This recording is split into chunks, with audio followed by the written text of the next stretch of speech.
qonun nima uchun kerak degan savol bor. Konstitutsiya nima uchun kerak? Konstitutsiya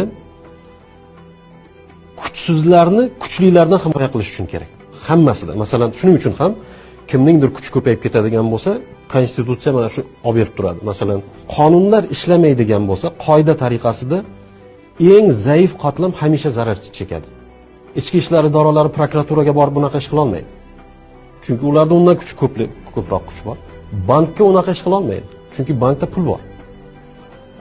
Va savol tug'iladi, jamiyatda eng zaif soha qaysi? Tibbiyot va ta'lim. Saylovda ham shular o'tkazib beradi. Gapda ham shular eshitadi, paxtani ham shular teradi, tayoqda ham shular yeydi va oxir-oqibat tarbiyaviy suhbatda ham shularga o'tkazadi. Chunki nima uchun? Chunki zaif. Hokimiyat vakolatlari noto'g'ri taqsimlanganligi uchun ham zaif soha sifatida ta'lim tizimiga aralashadi. Hammasi aralashadi.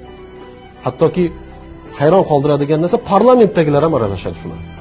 Baraka topkur, kuchlatar tizimlarga aralashib ko'r. Chaqir bir generalni, o'shanga ber, pulingni kamaytiramiz deb ko'r, qani ularga nima der ekan.